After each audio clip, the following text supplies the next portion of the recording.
Mas, Mas. Wah, izin. Izin, Bab, Zam.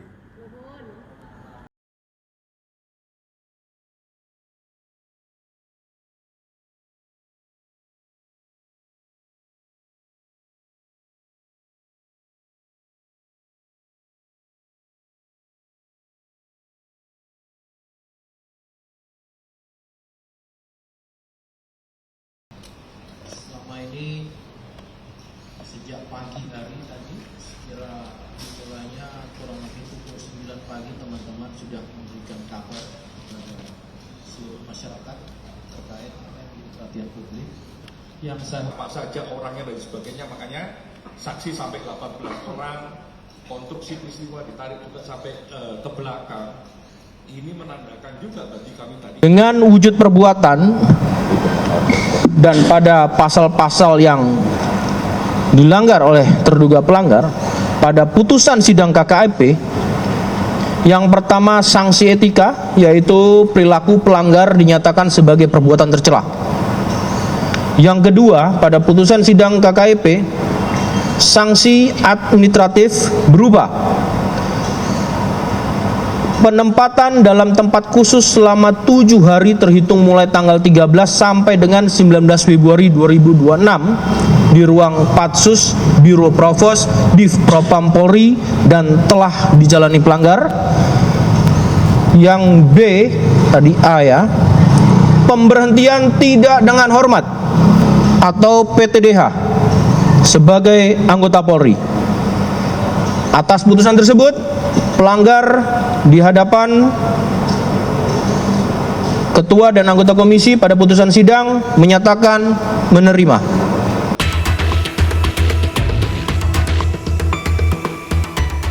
Badan Narkotika Nasional ungkap temuan terkait peredaran rokok elektrik atau vape yang mengandung zat narkotika jenis baru termasuk etomidate, obat bius cair. Dari hasil temuan BNN, vape menjadi salah satu media penyalahgunaan narkoba berdasarkan hasil uji sampel terhadap ratusan produk. Peredaran vape berisi etomidate atau obat bius sangat berbahaya karena penggunaannya sulit terdeteksi. Terkait hal itu, BNN berencana mengajukan rekomendasi pelarangan vape secara menyeluruh. Penyalahgunaan narkoba di dalam media vape itu memang sudah dalam tahap yang sangat membahayakan. Jadi kami memang memberikan rekomendasi agar vape pada akhirnya adalah dilakukan pelarangan seperti negara-negara yang lain. Vape tanpa narkoba maupun dengan narkoba itu juga sama bahayanya. Sebelumnya, BNN telah memeriksa 438 sampel cairan vape dalam beberapa hari terakhir. Hasilnya 23,97% diantaranya positif mengandung narkoba. Dari Jakarta, Amri Narida, Jimmy Jasin, iNews melaporkan.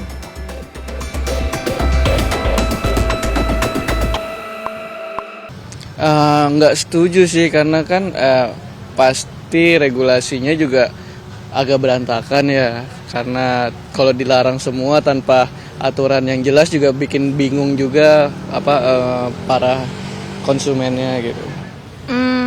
Sebenarnya sih setuju nggak setuju ya. Cuma kan kalau misalnya lagi di tempat umum gitu kan, kita kan suka ketemu sama orang yang ngerokok sama nge-vape juga kan. Tapi aku kayak kalau ketemu sama orang yang merokok yang bakar gitu, aku agak lebih kurang nyaman gitu dibanding sama yang vape. Karena kan kalau vape kayaknya asapnya kayak langsung hilang gitu kan, karena segitu wangi-wangi segala macam. Tapi kalau misalnya nanti tiba-tiba ada larangan seperti itu, terus orang-orang udah nggak ada lagi pengguna vape, terus jadi kan otomatis mungkin jadi lebih banyak yang pengguna rokok. Ya mungkin jadi banyak aja ya yang ngerokok bakar gitu. Jadi aku nggak begitu suka soalnya. Bahayanya bahaya apa dulu ya? Soalnya kan kayak kalau dibanding sama rokok juga sama-sama bahaya ya kan. Juga kalau liquid pun kan juga kebanyakan yang udah ada bea cukai yang dimana pasti kan melewati proses BPOM kan gitu. Jadi kalau saya sebagai pengguna vape gitu, ya sampai sekarang juga masih sehat-sehat aja gitu, bukan berarti menantang atau gimana, tapi nggak terlalu bahaya lah menurutnya. Pertama, Singapura. Sejak 1 Februari 2018, pemerintah melarang total kepemilikan, penggunaan, pembelian, impor, penjualan, dan distribusi rokok elektrik. Denda bagi pengguna bisa mencapai 25,3 juta rupiah. Sementara pelaku impor dan penjualan sekitar 126,3 juta rupiah dan atau 6 bulan penjara untuk pelanggaran pertama serta sekitar 252,6 juta rupiah dan atau 12 bulan untuk pelanggaran berulang. Kedua, Vietnam. Per Januari 2025, Vietnam melarang secara total produksi, perdagangan, impor, penyimpanan, transportasi, dan penggunaan rokok elektrik serta tembakau yang dipanaskan. Sanksi bagi yang terlibat dalam aktivitas impor, produksi, atau distribusi vape sangat berat. Denda mencapai sekitar 1,7 miliar rupiah atau penjara hingga 15 tahun. Lalu ketiga, Thailand. Larangan total terhadap vape berlaku sejak 2014.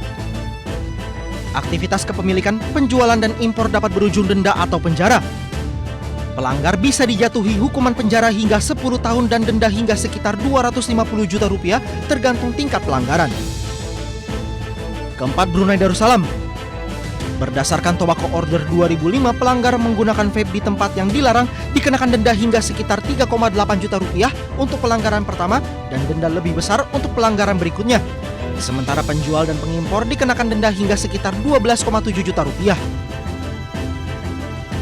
Dan kelima, Laos yang mulai melarang vape pada Juli 2018 dengan penegakan hukum bervariasi di setiap wilayah.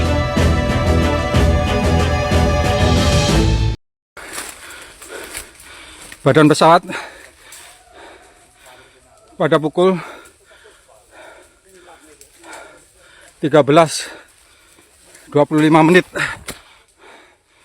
Pesawat pelita air pengangkut BBM penerbangan Tarakan Longbawan. Ya, pencarian telah membuahkan hasil, telah menemukan badan pesawat pada pukul 13.25 menit di tengah hutan desa apa ini? Pak Kabuan. Desa Pak Betung, Kecamatan Krayan Timur, Kabupaten Nunukan, Provinsi Kaltara. Sekian dan terima kasih. Iya. Bisa kita ini aja. Pakai kayu dulu. Kayu kah? Kayu. Soalnya api makin ini.